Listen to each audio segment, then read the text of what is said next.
2025 is only a few days away, and in this podcast, we're going to talk about how you can make it one of the best years of reading of your life by reading the books that we're going to read. Just kidding. But today we are talking about our 2025 goals. Kidding, but not kidding. Yeah. Welcome back to the Life on Books podcast. My name is Tony. With me, as always, is Andy, a.k.a. Metafictional Meathead. Morning, Tony. Good morning. Okay, so we'll start with our weekly reading update. I don't have a whole lot. What do you got going on? So I finished The Savage Detectives. Very nice. I don't think I had finished that when we last spoke. I finished that. I've been got a little bit of the tunnel in. I unfortunately am well behind of what everyone else has read so far in our unofficial group read. I don't say like I haven't had the desire to read it. Well, it's a reread for you. It's a reread for me, and like I'm enjoying it. But I think sometimes like the other things that I've been reading that are fresh and new and exciting, I'm kind of like, oh, I want to, like with Bolano, I was like, oh, this is amazing, like chasing that dopamine. Exactly. Yeah. Chasing the dragon. So I read that. I also started Last Evenings on Earth, which is a short story collection of Bolano's. I've read, I think, a third of it. I have 5 or 6 stories, which have been really cool. I'm seeing the character Arturo Bolano makes appearances in a few of them. Oh, so cool. It's kind of cool to see the link between his other works. And let's see. I've been reading The Stronghold by... DIno Buzzati? Yes, thank you. Yep. Which is an alternative translation to the Tartar Steppe. Yep. I'm just shy of 100 pages in. Yep.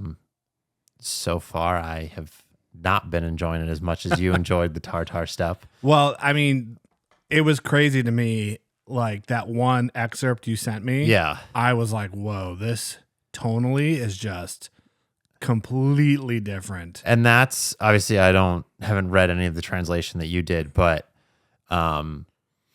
I figured there had to be some kind of difference in the translation. Yeah. Just because, reading the Stronghold, that did not get the impression that it was something that you were over the moon about the Tartar Steppe. And from what I've read so far, it's like, okay, this seems like something that Tony would enjoy, but not to the extent that you ranted and raved about.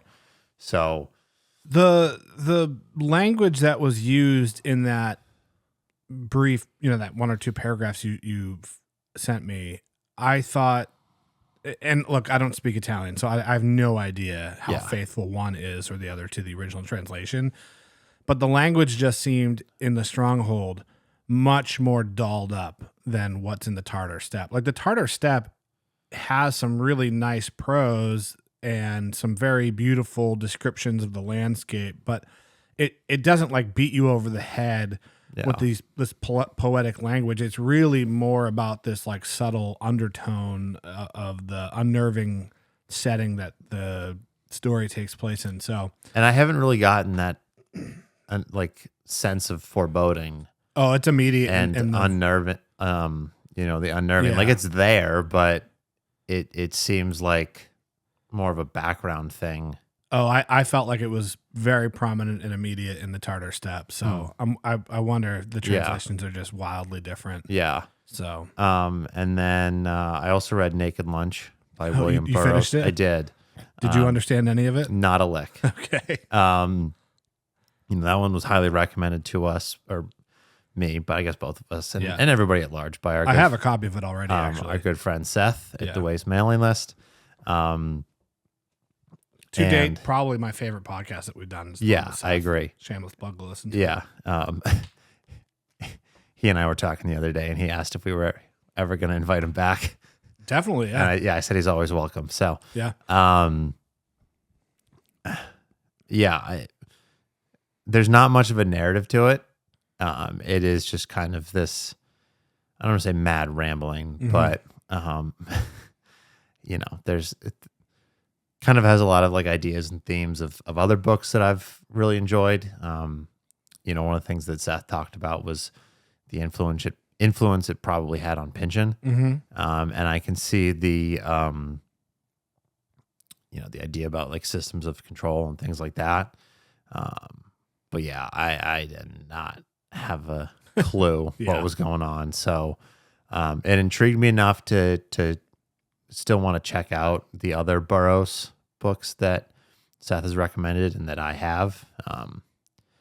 But it didn't like floor me. Yeah. Almost kind of makes me want to check out the other ones out of like a sense of confusion than obsession. Yeah.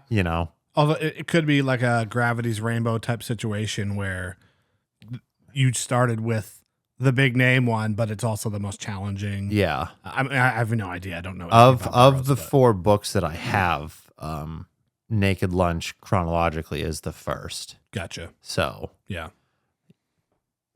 Do with that what you will. Yeah, we'll see what comes of it. So yeah, cool. I have made a decision to not start anything new until the first of the year. So I'm still finishing up The Tunnel and The Savage Detectives. Not enjoying The Savage Detectives, like even a little bit. I'm only reading it at this point because it's the book club. Wow. Yeah. So it'll be an interesting discussion when we dive deeper into it. But very much enjoying The Tunnel. So okay. I'm bummed because I loved part 1. Yep. And when we were reading it for the book club, I was really surprised that a lot of people were like, I'm not enjoying this. And I was like, wow, this is great. What are you talking about? Yeah. And then part 2 started, and I was like, I'm a little on the fence about it. And a couple of people said, it started slow, but then it got really good. I'm like maybe 16, 17 chapters into part 2, and I'm just like, I'm not enjoying it. So, wow. Yeah. Okay. But discussion for another day. I'm going to read Nazi Literature in the Americas by Bolano, no matter what. Because I don't want to judge such a lauded author off of one work. Yep. Particularly because there was 150 pages that I really enjoyed. Right. So clearly he can write in a way that I like. So I'm definitely and I'm gonna finish Savage Detective, so it might win me back over. That's TBD. But yeah, I know it's kind of a disappointment, but I hope it does come back around for you because you loved it. I loved it. Yeah. Like I said, I'm really enjoying Last Evening. Yeah. I don't want to get into it too much because it is one of the things I'll talk about later in this episode, but I'm looking forward to a lot more Bolano in the future. So cool. Yeah, I guess I'll leave it at that for now. Yeah. Well, we'll do a whole pod about Bolano once we finish up Savage Detectives and after I read at least one other by him. So yeah. Okay. So let's get into today's topic, which is kind of broadly what we want to accomplish in 2025 with our reading and some books that we would like to read. Yep. So let's start with the goals. Mm-hmm. Do you have any particular goals in mind? Just read daily. Yep. And my continual goal of reading the books that I already own. That's a good one. Which I've been terrible at following through with that goal. Yeah. But we'll see how it goes. It's funny when we started talking about this episode and kind of how we were going to structure it. I was thinking again, and I told myself I wasn't going to harp on the whole counting book goal thing too much, but I was like, well, if we were the type of readers who just picked a number or added to the number that we did the year previously, how this episode effectively couldn't exist. Yeah. Because it would be like, what's your goal? Read 70 books. Okay. Right. And then it kind of like made me a little sad because that's really boring. You know what I mean? Yeah. Like there's nothing about reading a specific number of books that really informs you about what your reading is going to be like. Yeah. And I actually saw this on Threads just last night. Somebody had referenced some study. I don't think they linked it though, so take this information with a grain of salt, about how in 2023, 46% of Americans didn't read a single book. Wow. and only 11% read 20 or more. And people were rightfully concerned about both those figures, but I felt like a lot of people were like more shocked at the 11% number. And I'm like, there's no real reason for someone to read more than 20 books. Yeah. I mean, you could read 5 or 10 books in a year and have a great year of reading and have your life be very enriched and read some important and impactful. Especially if prior to that 5 or 10 in a year, you read like 2 at the most. Right. You know what I mean? Like if you went from 0 to 10 and you could pick some real profound or affecting works. Right. Like you could have a great year of reading. I think the difference between 0 and 1 books is much, much bigger than it is between 1 and 10 or 10 and 20. Yeah. Like if you read 1 or 2 books in a year, I would say you're a reader. If you read 0, you are not. Right. Like, right. I mean, do I think someone should only read 1 or 2 books in a year? Like, no, because I do believe that people should read regularly. And if you do read regularly, like at least a couple times a week, yeah, you're just gonna by default like probably end up reading half a dozen books. Yeah. But if you're not reading any, like getting into reading 1 is a big deal. Yeah. And if you read 1 or 2 last year, it wouldn't be that challenging for somebody to then read 6 or 10. Right. Or whatever. I think ultimately my goal is to just continue being a reader and get away from quantitative tracking. Yeah. Or even worrying about, quantitative stuff. Yeah. I remember even not so much this year, but last year, even though I really had like stopped worrying about the total number of books I read in a year, there were still times where like, I'd want to do, one of the common things you see on Bookstagram is people posting stacks of here's everything I read in the month of November. Yeah. Which I think is fun. Like I like participating in that. But there were times where I've kind of been like, oh, there's a week left in November. Like I have 300 pages left in this book. I got to finish it so I can include it in my stack. Yeah. And ultimately, like, who cares? Right. If I finish it by, the last day of November or December 4th, like, does it really matter? Yeah. Especially if those 4 extra days give me some extra reading time and extend my comprehension and enjoyment. Like, it's probably better. Not probably, it is better. Yeah. For me to take a little bit longer with reading. So, and we talked about this a little bit last week with like yearly reading goals. People being like, oh, I'm not going to start a new book, or I'm going to start a shorter book so that I can finish it by the end of the year. Like, I just want to, I just want to read. You mentioned that you aren't going to start anything until January 1st. You want to, focus on the books you're currently reading. And there were times where like I had kind of probably would have fallen into that. I don't want to call it a trap, but like been in the same mindset state, probably with like a yearly total in mind. Whereas now, like I want to read like Last Evenings and some of the other shorter Bolano works. Like I want to read them because I'm currently obsessed with Bolano. Yeah. And, maybe I'll hold off so that I can read the books I'm currently reading. But like, maybe I won't. Maybe I'll be really excited to read, I'll finish Last Evenings and I'll be really excited to start Nazi literature. Right. Like, I'm going to pick it up and not worry about if I finish it by the end of December or by the end of January, or like I just want to read good books and enjoy good books. Yeah. And that's kind of where I'm at. I know I mentioned something about, reading the books I already own. And part of that is, like trying to quell my obsession with buying new books. I'm not going to sit here and say like, oh, I'm a book buying ban. I'm not going to do that.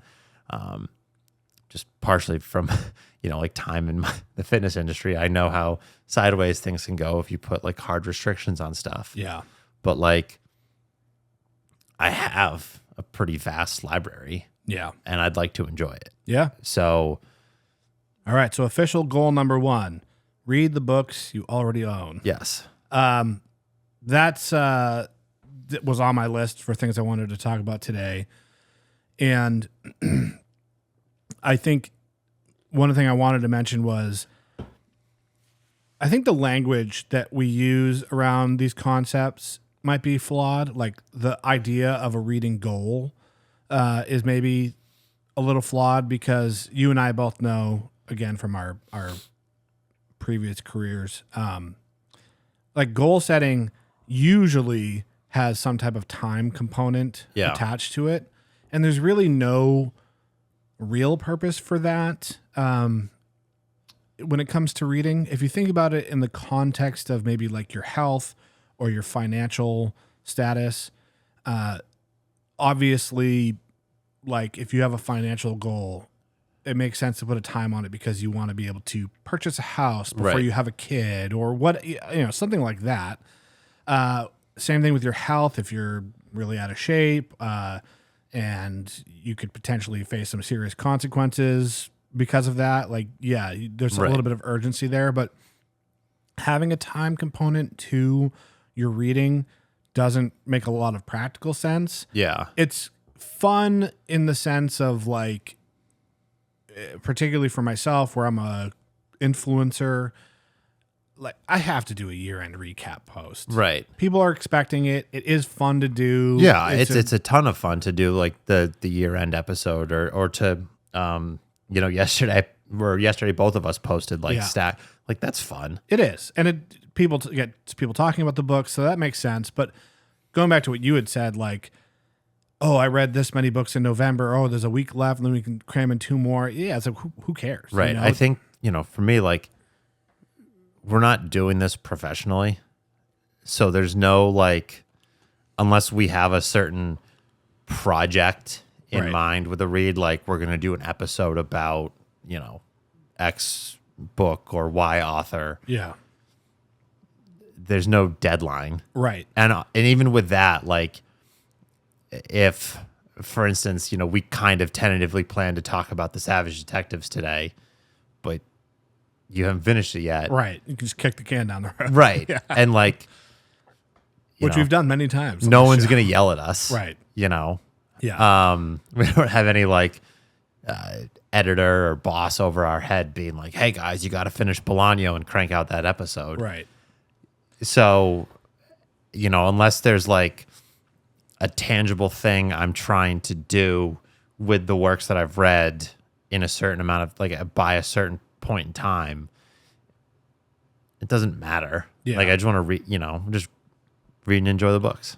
Yeah, I think kind of getting back to what I was trying to say was maybe instead of calling it a goal, I think like reading projects are a better way to think about it for me. And I have a bunch of those in mind. Yes, me too. Just reflecting very quickly about 2024, my stated goal the whole year was to read at least 1 page a day or more, and then to enjoy everything that I read. Yeah. Meaning, if I wasn't enjoying something, just not have any moral hangups about DNFing it or putting it down for the time being. I actually had started the year wanting to read, I think I had said an hour per day, but then with my absolutely atrocious sleep apnea, that just was not a realistic I literally, the first 3-4 months of the year, I could not stay awake to read. Didn't matter the time of day. I was doing all kinds of stuff, taking crazy amounts of caffeine. Yep.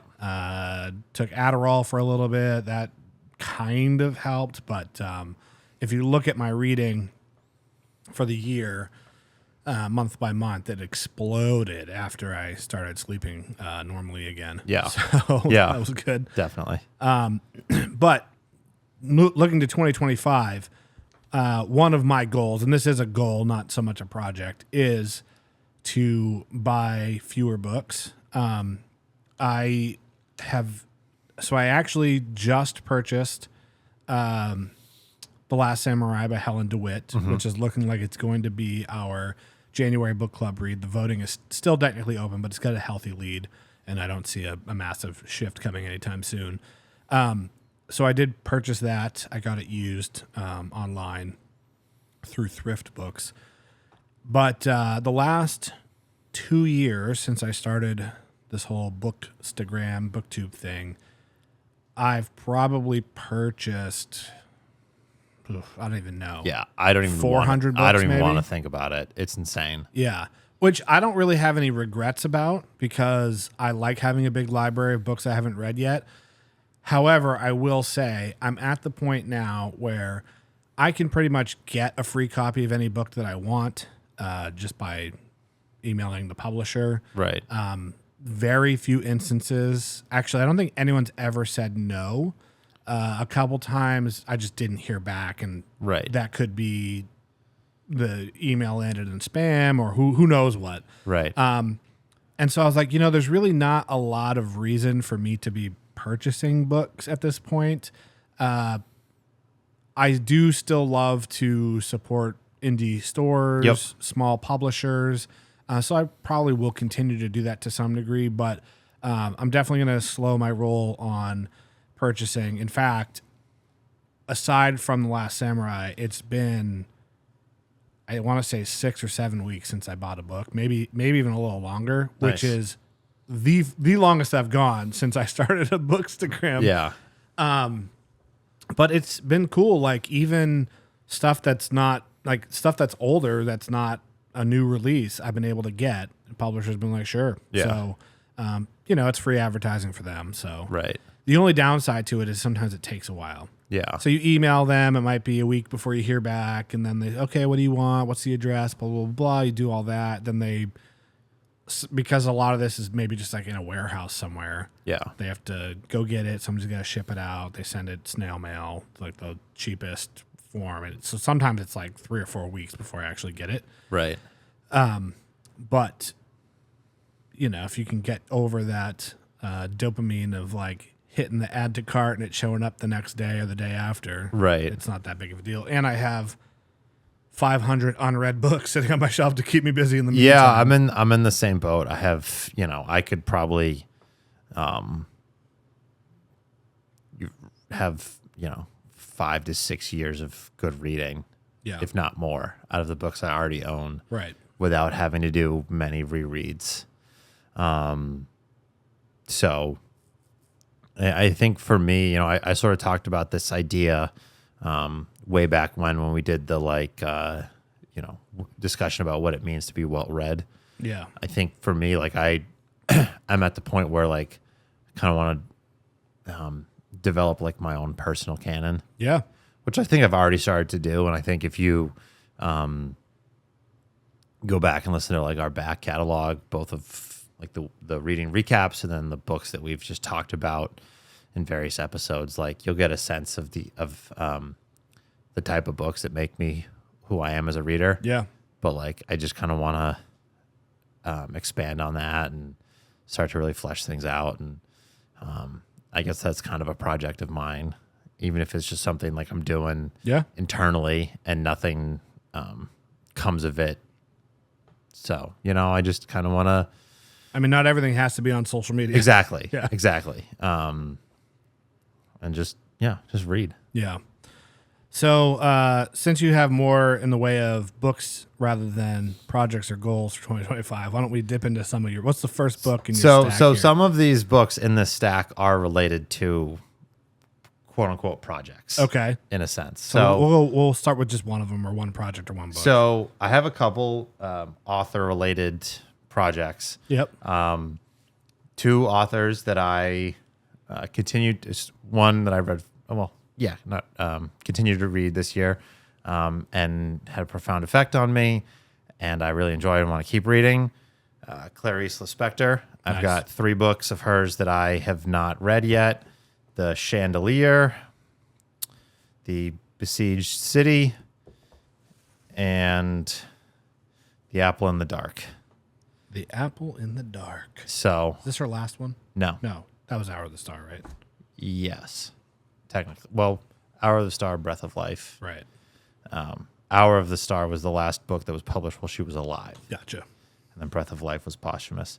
So these in order are her second, third, and fourth novels. Gotcha. So probably we'll read those in that order.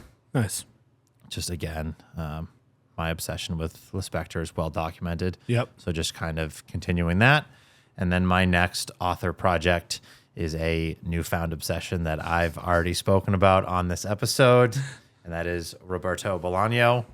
So I have a number of books by him back at home that I didn't bring with me, but a few that I wanted to bring. By Night in Chile, which I have already read. I picked that edition up yesterday. I was at the bookstore doing some gift shopping. Nice. I talked about it before. I did enjoy it, but I don't think I approached it correctly. You know, as you can see, it's a pretty slim novel. And I kind of fell into this like, oh, it's short. I can read it in an afternoon. Yeah, just blast through. Yeah. Which, again, if I don't have anything going on a Saturday, I probably could read it again in an afternoon, but maybe, you know, instead of trying to bang it out in 2 hours, take 4. I don't know. Right. You know, I've got Amulet, which is an extension of one of the chapters out of The Savage Detectives. Yep. You've probably gotten to it if you're 16, 17 chapters into part 2. It is about the mother of Mexican poetry, Yes. Auxilio Yep. Lacouture, and well, she's at the hiding out in the school, the university when the army. I actually did really enjoy that yeah, portion. Yeah. that chapter really affected me as well. Yep. And this is like a novella, basically about that, just kind of an expansion of that chapter. Nice. And then, of course, 2666, Yep. 266, 2666, however you want to pronounce it. I put up a poll last night. Let's see what the results are. About how to pronounce it? Yeah. Nice. Or how people... You know what's like the most controversial thing is Babel. Really? Yeah, because so I always thought that it was in reference to the Tower of Babel, Yeah. which is like the traditional way that it's pronounced. I think that's like the more like, I don't know if it's the more British way or whatever, but the author, RF Kuang, she pronounces it Babel. And so like, I think like it's kind of one of those things where like either's fine. Right. But people get mad about it. I've always assumed it was Babel. Yeah, I always thought it was Babel, but whatever. Whatever. I have comments being like, "Why do you pronounce it like that?" And then other people will be like, "Thank you for pronouncing it the correct way." And I'm just like, Crazy. whatever. So about 100 people have responded to my poll asking how you pronounce. Yeah, 2666. 6 people said they pronounce it 2,666. That's too much. Too much of a mouthful. Yeah. 30 people said they call it 26666. And then 61 people said 2666. That kind of comes off the tongue the easiest, I think. Yeah, I agree, which is why I've kind of always referred to it as that. And I think that's just like what I've heard it most commonly referred to. How did Bolano himself say it? Do we know? No, because he died before this was published. Gotcha. So, Well, bummer. We're made a mystery. yeah. So, He died young. He was Yeah. only like 50, I think. 50, yeah. Yeah. So, I think this will kind of be the culmination of my Bolano project at large. Nice. I always thought this had a rad cover too. Yes, it is really cool. But I've got at least, so like I said, I've been reading Last Evenings. There's Nazi literature in the Americas, Amulet, and Distant Star. And I've read that Distant Star is kind of an expansion of one of the chapters or sections within Nazi literature. Nice. So I'd like to at least finish Last Evenings and then read the other 3 before I get to 2666. I have some of his other. I've got a collection of his poetry, a collection of his his nonfiction writing. Obviously, By Night in Chile and Antwerp. Yep. The latter 2, Antwerp and Night in Chile, I might save until after. They're both rereads. Yeah. I might save until after 2666. Nice. Definitely Antwerp, but if I'm feeling saucy, I might just reread Night in Chile and then, Yeah. 2666. But one way or another, this will most likely be the culmination of my greater plan to read more of his work at large. Yeah, a lot of people think it's his best book. Yeah, unless I just get really excited and can't hold it off anymore. I did read the opening paragraph. Nice. And it was really cool. So Nice. Yeah. Yeah, I think kind of one of my projects for this coming year is going to be to actually read more from authors that I've already read before. Yeah. I think generally speaking, I have not been a reader that has read a lot of works from a single author. yeah, I don't know why. I think just maybe happenstance. Yeah. There's definitely something really great about reading new authors. yes, But I think I'd mentioned in the last episode, and I was slightly incorrect. I said I'd only reread one author in 2024.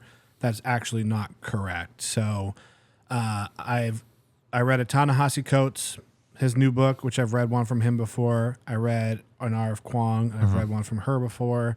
And I read, I just posted about this on Instagram. I should be able to remember. Orwell. Technically, I didn't finish Homage to Catalonia, but I'll count it either way. yeah, And I think that might have been it. Oh, no. What am I forgetting? Either way, four authors out of yeah, however many books. So generally, most of them this past year were new authors to me, which is great. But I do want to dive a little bit deeper into some authors that I really enjoyed. yeah. So I think, go not to ahead. cut you off, I think that the trouble with it comes obviously if you read a new author and kind of develop this very heavy interest or obsession, Yeah. it is very tempting to be I'm just gonna keep reading all of their work. Right. But we've kind of talked about this before. Sometimes if you read one book and I'll use books about Vietnam as an example, mostly because I know you've been on a real kick with that this year. If you read a book about Vietnam and you're this is really awesome, I want to read more books like this. If you go and read another one, again, maybe you really like it, you're I'm going to keep going. If you're like me, after 2 or 3 in a row, it does kind of, I don't say get stale, but it does start to feel like you're in a bit of a rut. Yeah. You're just kind of reading the same thing over and over. Yeah. So, I do like to read multiple books by the same author or on a similar theme or subject. You kind of have to just spread them out a little bit. Definitely. And so I think for me, it's a mix. I want to read more of the authors that I've already read and love, but I also want to find new authors and that goes back to what I was saying about, kind of developing a personal canon. Yeah. So that thing you just described literally just happened to me a couple weeks ago. I had just finished up The Things They Carried by Tim O'Brien, yep. and I was going to read Novel Without a Name. I forget the author's name. She's Vietnamese. And I actually haven't read a book from Vietnam yet. So I've read The Sympathizer. Viet Nguyen is of Vietnamese descent, but he grew up in the States as a Vietnamese refugee. So I'm not even going to try to pronounce this. Yeah, it's a Duong Thu Huong. Yeah, that sounds right. I believe that's a woman. You can post a cover because I'm sure I Yeah. butchered that. Yeah. So obviously, I'm trying to read one book from every country. So I do want to read, a book from someone that's lived in Vietnam for the majority of their life anyway. So I just finished The Things They Carried. I picked up Novel.net. I think I read the first 2 or 3 pages, and it was nothing was bad about it. But immediately I was like, I just can't do another war novel right now. Right. I just can't. Right. I need to give myself a totally different subject matter. Right. Take a break from this. Yeah, you fatigue yourself. And I'm probably gonna try to, I'm gonna try to not go crazy with the Bolano and just read them like back to back to back. I'm, want to capitalize on the excitement, but I also want to like savor it. Yeah. So yeah, I had seen a post the other day. Somebody said like, of all the authors that you've read 5 or more of their books, which one's your favorite? And I sat there and I was like, I don't even know that I've read 5 or more books from a single author more than like Steinbeck and yeah, I don't even know, maybe Dickens. I can think of 3. So I kind of was already feeling this way, but that was like, okay, I should probably start working my way through, for example, Catch-22, Joseph Heller. Yeah, love that book. I've never read anything else by the guy. Yeah. So I want to tell people he's a great author, but it's like, is he great based on that one work? Yeah, I think he is. Right. But so one that I really, really, really want to get to this year is Something Happened, which is his second release. And it was a very controversial book when it came out because it's so stylistically different from Catch-22. So I think a lot of people were kind of expecting another Catch-22-esque novel and were disappointed that it wasn't. But many, many people have told me, and people whose opinion I trust have been like, this is the better book. Wow. So I'm really excited to read it. I was hoping it was going to win the book club for this past month. It didn't. So I think I might start 2025 with this just to do it. Nice. And that way it's not like lingering over my head. But I do hate to say this too. I hate to admit it, but I should say it, is that with content creation, there is a little bit of pressure to push you away from reading a bunch of books by a single author or a single topic. Right. Because people, just like you would get kind of bored reading it over and over again, your audience would as well. Right. So it's just a lot. And I hate to admit that, but it is the truth. And for sure, content that's like, here's all of Joseph Heller's books ranked, like that one piece of content would actually do really well. Yeah. Because people love lists like that. However, the guy's got, I don't know what, like 15 books. Imagine how long it would take me to read 15 books just to have like one cool post. Like right. It's just so much, the work to payoff ratio is not great. So I hate that like kind of influences my reading, but it is just part of the game, I guess. And it's not the end of the world either. Yeah. So that's also one where you have, kind of going back to what we were talking about, the idea of projects versus goals. Right. That's, one where it easily turns into more of a project. And right. I might make that post in 3 years, like from now. And instead of it being a 90-second reel ranking everything, it could be a 10-minute video essay. Right. Discussing his body of work as a whole. For sure. That's exactly kind of what I'm gearing up for the Vietnam stuff. Right. And that was kind of the thing too with like our top 10 for the year. A lot of people were like, when are you gonna make a top 10 post? It's like, I don't necessarily want to just do it as a reel. Right. Because I have a hard enough time giving somebody a good breakdown of a single book in 90 seconds. How am I supposed to tell you anything important other than what the books are in 90 seconds when there's 10 of them? So I've just been saying, hey, go watch the podcast episode, and kind of dig into what we liked about them. And so some other authors that I want to read more of, Joseph Heller, Don DeLillo. Really want to read probably Libra is what I'll do next. I also have a copy of Underworld.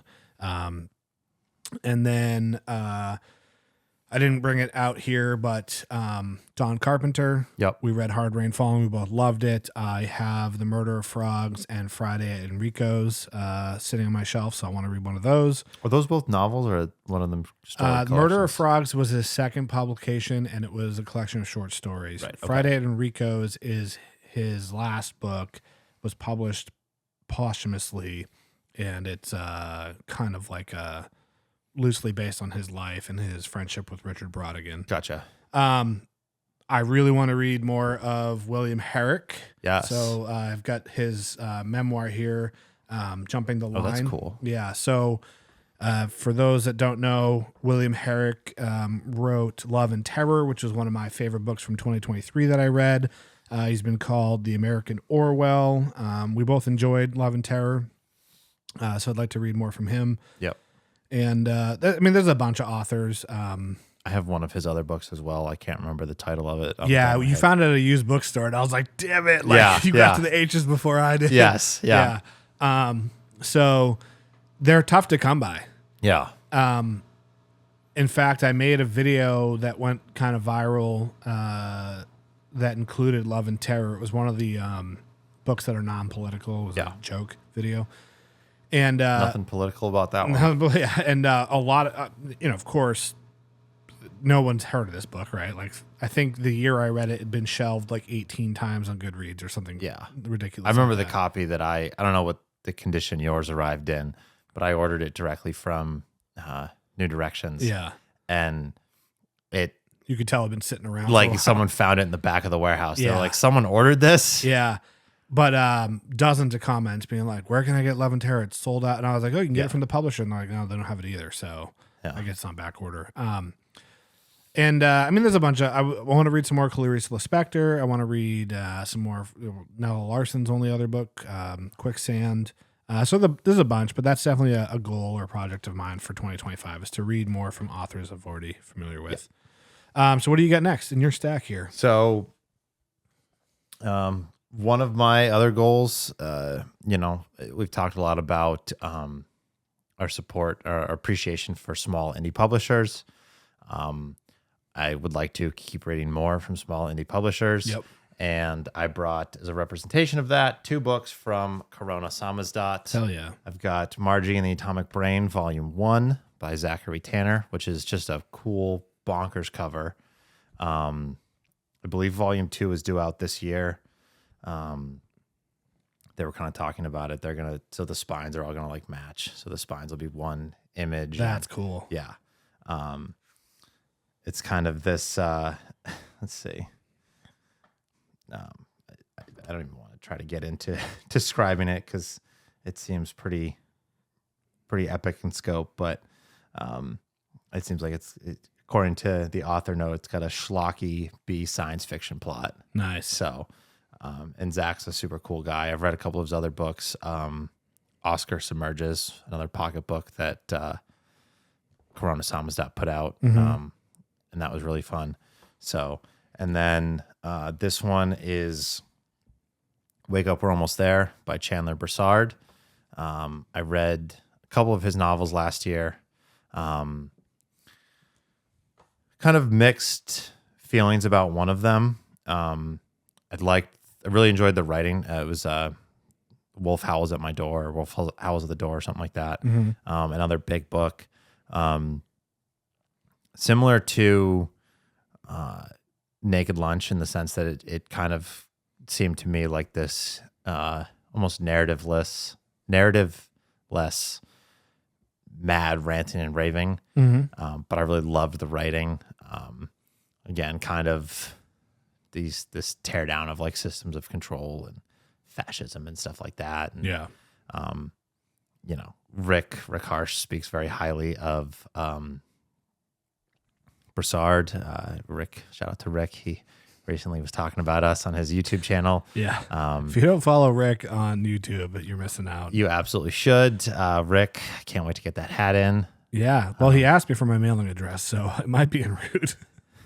He sent me a series of voice messages on Instagram. Yeah, Rick is the best. We got to get Rick on. We got to get Rick 2025. On. That's another That's a reading goal. Get Rick Harsh on the pod. Yeah. So for listeners that don't know, Rick is a writer and also runs Corona Samizdat, the publishing company, and they publish some pretty far out there stuff.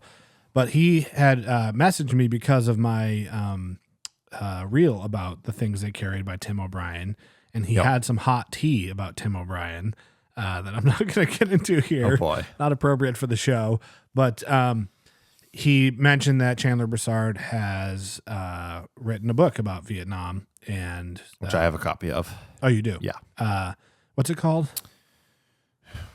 It's funny because Rick was Raging Joys and Sublime Violations, I think. Yeah, Rick in the message. He's like, "Wait, what is this one called?" And he couldn't recall. He had to pull it up, but he actually wrote the introduction for it.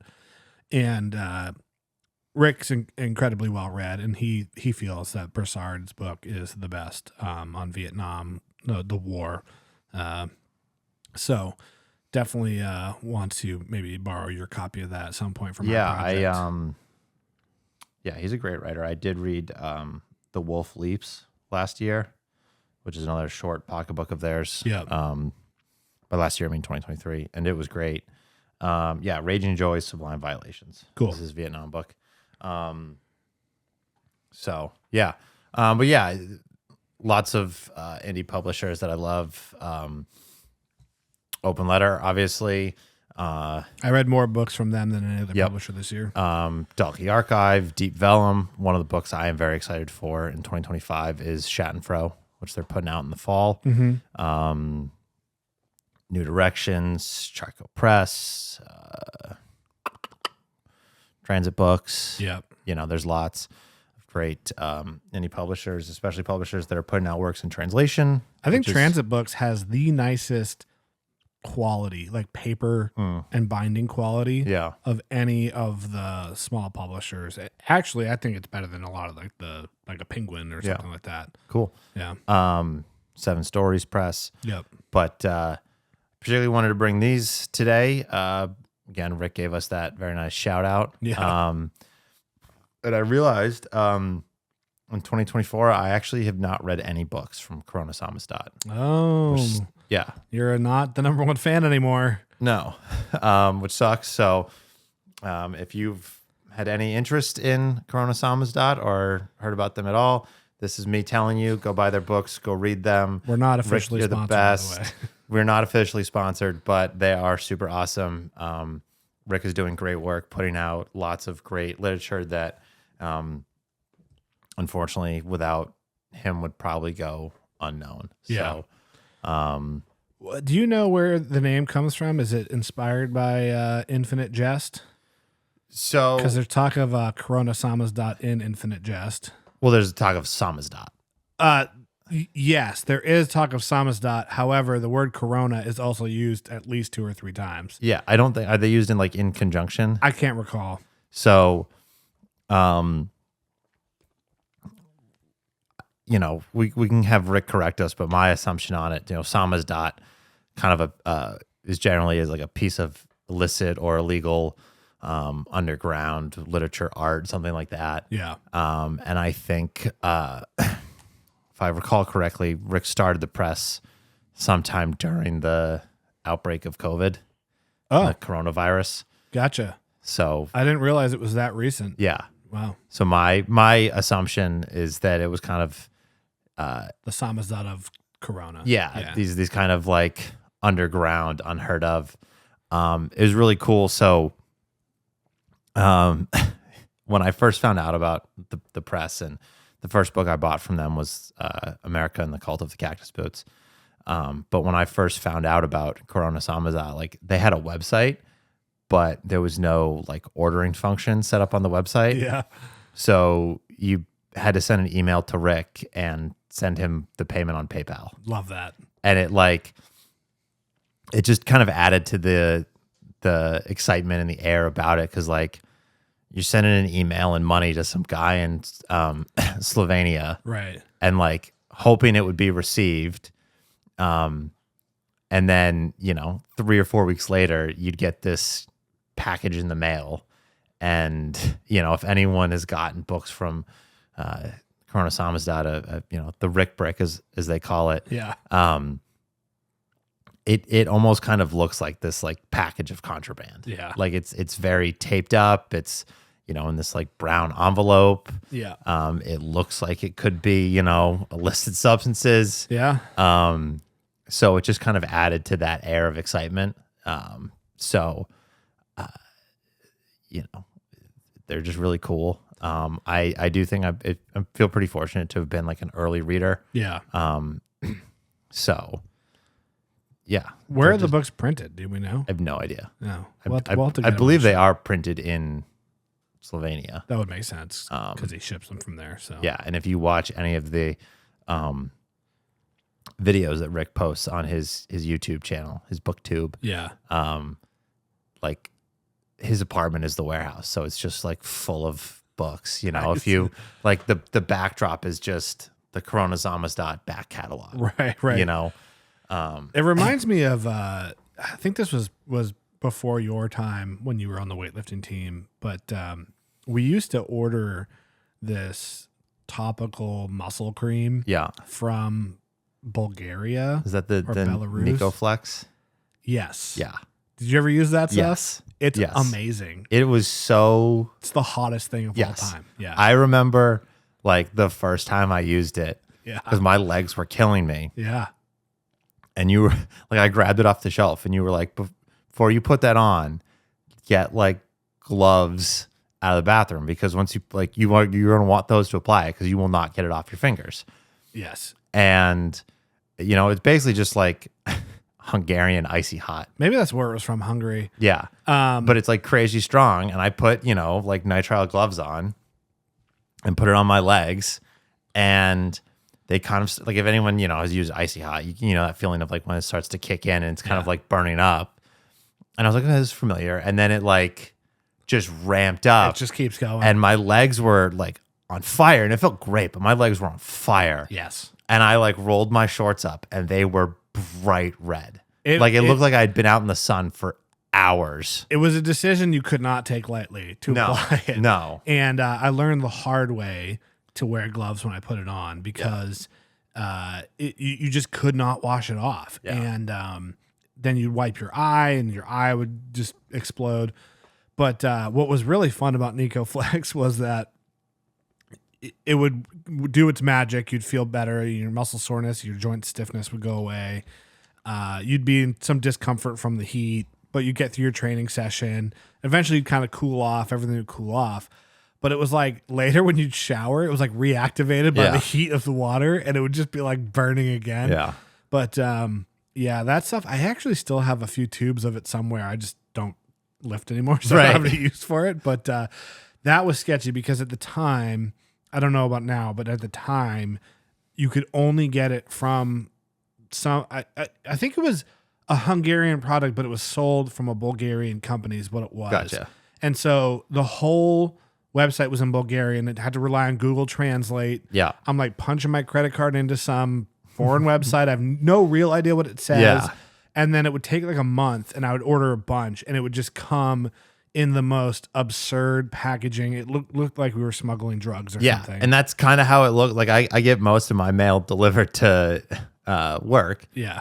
Because I work in the shipping and receiving department. And it's, a lot easier than like just having something sitting on my porch for especially when you live in an apartment. 6 hours. Right. Yeah. And like, these books show up and it looks like I'm getting like a brick of cocaine in the mail to work. And it's just like, this is, but yeah, I think that's what's so cool about it. Like, it looks like you're getting this like really weird and illicit, product and it's just books. Yeah. And they're weird and illicit and underground and, not super well known. So I think it just adds to the character of the press and the books that you're reading from it. So yeah, definitely. Cool. It's my ringing endorsement of Corona Samizdat. Yeah, definitely go check them out. Check them out. Buy their books. Hit me up if you need some recommendations. And Rick, send me that hat. You're gonna have to wear it on an episode. If I will for sure. Yeah. So one of my other, I guess, goals or projects for 2025 is to get back to reading a little bit more nonfiction. So in the past, I was a big nonfiction reader. 2023 was fairly balanced, and then 2024 was about 90% fiction, which is great. I enjoyed it, but I do miss reading some nonfiction. So I have a couple here. Jumping the Line by William Herrick is nonfiction, but I really want to read Endurance by Alfred Lansing. This is a very, very famous book. It's about these guys getting stranded way up in the North Pole, I think. Somewhere crazy like that. Yep. But supposedly it's one of the most gripping and engaging books, and stood the test of time. So definitely. It's got an introduction by Nathaniel Philbrick, who wrote "In the Heart of the Sea," which I loved, which was the true story of the story that inspired Moby Dick. Gotcha. By Herman Melville. Hopefully nobody needs me to put that cover up on the screen. If you don't know Moby Dick, you might be listening to the wrong podcast, but and then I'll just kind of dovetail this into this. So I have this book by Jeff Ward, The Writing of America, Literature and Cultural Identity from the Puritans to the Present. So this is basically just like an anthology or cool. And it basically goes up to Infinite Jest. Cool. So I actually found out about Jeff Ward and this book. Oh, there's a little receipt in there.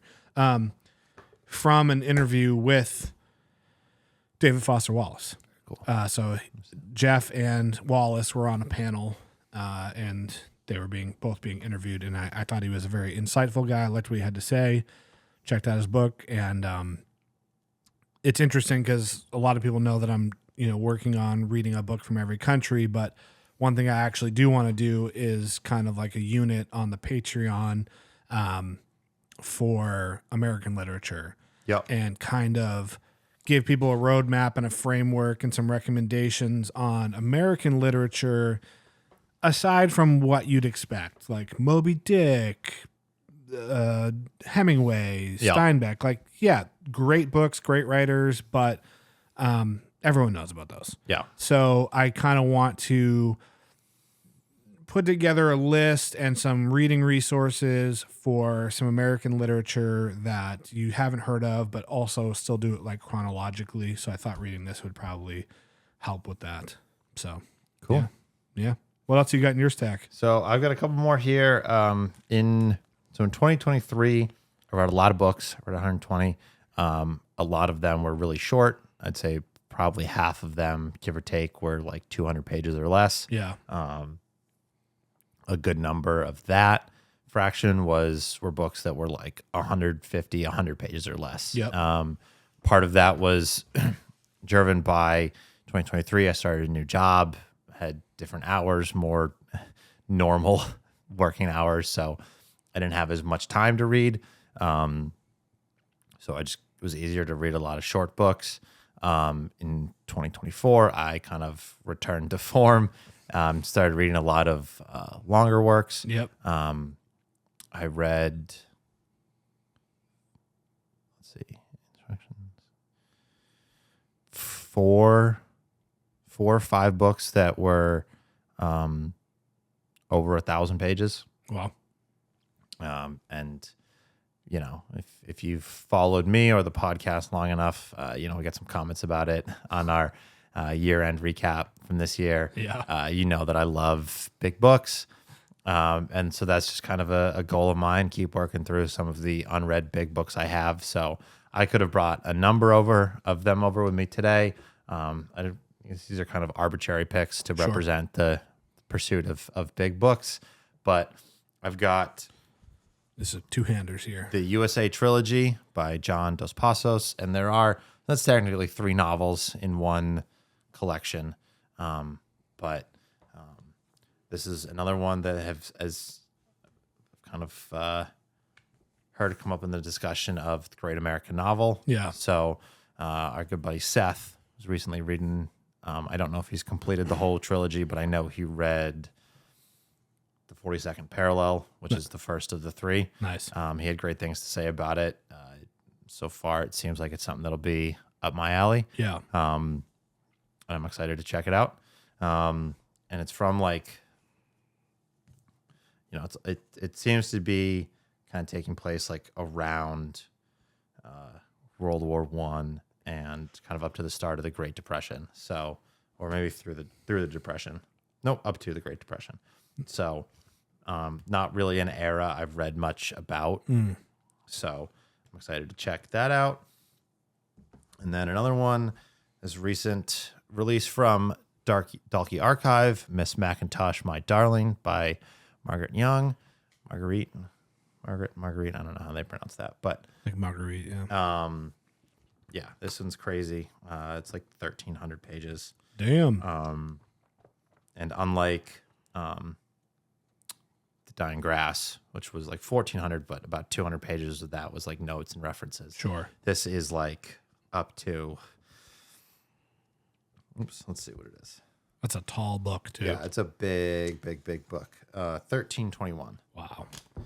And it starts on, let's see if because sometimes these books, they like start at page 20. And it starts on page 3. So nice. It's a big one. 1,300 pages. So what was the one that you DNF'd this year that Kevin was reading?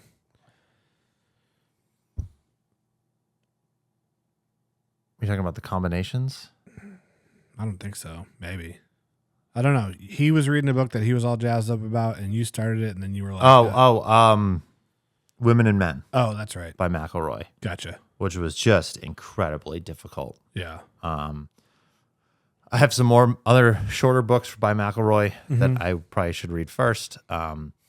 What's crazy about that one, Women and Men, and I talked about this, I think, before when I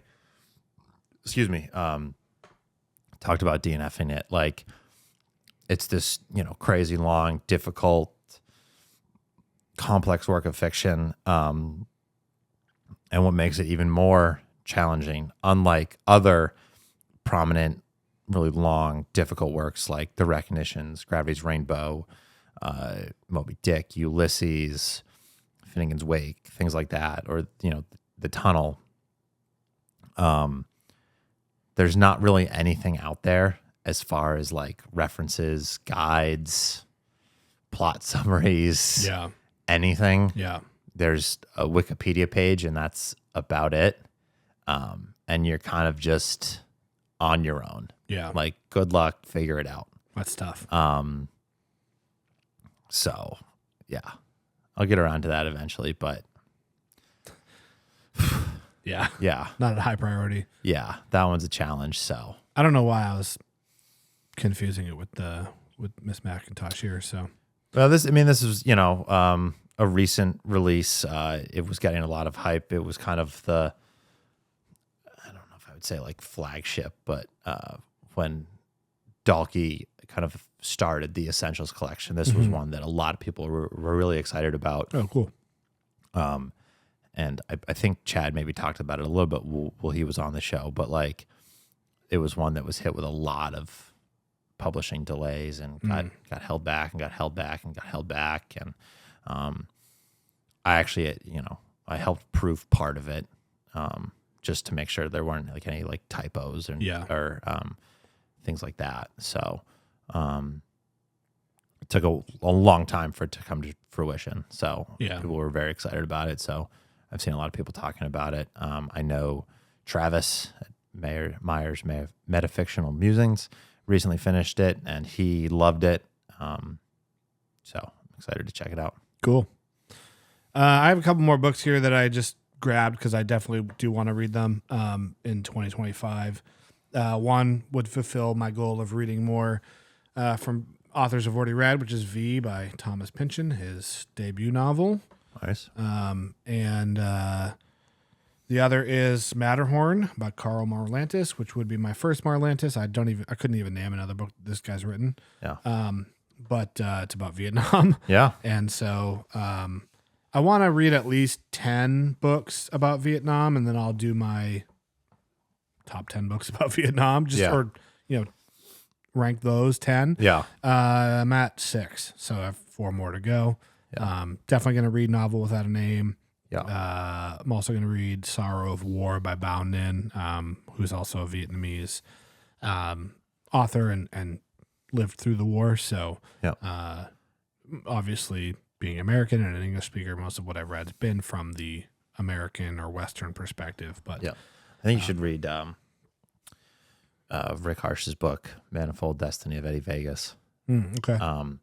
It's not necessarily about Vietnam like those works that you just mentioned are, but it is kind of have this running theme of sort of like a history of American violence. And while it does have more of the main narrative is kind of more of a present day setting, there are a couple of characters that are central to that narrative who were involved in the Vietnam War. Yeah. And you get kind of some perspective on the American violence in that setting. I have another book about that subject. It's a nonfiction. It's called Warrior Dreams. I can't recall the author's name off the top of my head, but it's kind of about this fetishization of war that we had, particularly Vietnam and onward. And I think it talks a lot about the media kind of playing a big role in this, like Rambo and all that kind of thing. Because there definitely was a cultural shift. Like humanity's kind of always glorified war, but I feel like the way it used to be done was kind of your forgotten country and we're doing the moral right thing, even if that's not correct. Like that was kind of the sentiment. Right. Where post Vietnam, it was much more about the violence itself. Yeah. And I mean, look, I went to high school with some people that were like, I want to sign up and go kill somebody. And I'm like, that's psycho behavior. You know? Like, so I remember somebody I went to college with years ago. It was around when there was that like airstrike in Iran or something like that. Iran. And he was like, yeah, he was posting online. It's like, oh yeah, if I get drafted and have to go to fight, like I'm gonna bring all this hell. They're gonna call me and I was like, I wanted to comment like, hey buddy, you can sign up. You don't have to wait. Like you can. Yeah. They take volunteers. Right.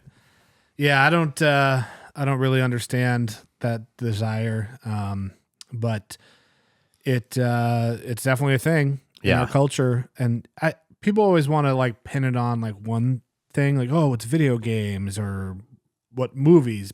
I think it's a culmination of factors. But yeah, it's I really should read that book. There's another one too that's quite famous. That's similar. It's On Killing. Again, forgetting the author's name, but I think that guy was actually in the military. He was like a high-ranking military officer, or was responsible for training people in the military to some degree. I can't recall. I'm probably butchering all these details, but from what I understand about the book, it kind of is it chronologically documents the psychological impact on killing through using the various major wars as examples and how it's kind of changed. But yeah, it's gotta get your hands on the Fulman's Rising Up, Rising Down. Is that what that's about as well? I mean, I think he called it like a moral calculus of violence. Yeah. But that's the 7-volume right. set that's crazy money and very rare. I mean, you could get the abridged version, which is a single book, but what's the fun in that? Maybe I'll email him and see if he writes me back. Hey, you got a copy of this hanging around? Maybe the Volmania guys can put us in touch. Yeah. I could read some Volman and have him on the show. Yeah, that'd be great. Yeah. Okay. Any other goals for the year that you'd like to talk about? Not really. Okay. Just keep doing, the book club and stuff like that with the podcast. That's been really fun. Yep. Especially when I actually stick with the schedule and participate in the discussions. Yeah. It's a lot of fun doing more analysis type episodes. Yep. So that'll be fun. I hope between our squirrel brains we can find, even if it's not book club books, more books or authors or books from certain, in the same country. Yeah. We can kind of read in conjunction and do further episodes on more episodes in that style. And then, we've been talking about this idea of doing like a couple of extended book club picks, not just doing a book for the month of January. Right. Doing something that's a Spans 3, a couple 4, months, 6 month read for some bigger books. So yeah, I'm excited for that. Yeah. Once we iron out those details. Yeah. I think we got a lot of cool stuff on the horizon. Just for our listeners, some potential upcoming episodes. We're going to do one about our favorite independent publishers. We did our favorite Latin American books episode. We'll probably continue that trend with maybe Europe or some other segmentation of the world, and that geographically speaking. And you'll probably be listening. Yeah, you'll be listening to this 2 days after Christmas. So this will be the official last published episode of 2024, and then we're going to do the Q&A episode the week after that. And we didn't get through all the questions, so you and I are going to stay on after we close off this episode to answer some more questions. Sure. Okay. We'll see everyone next time. Thanks, everyone, for supporting us in 2024. And if you want to continue to do so, just keep watching or go join our book club. Link is down below.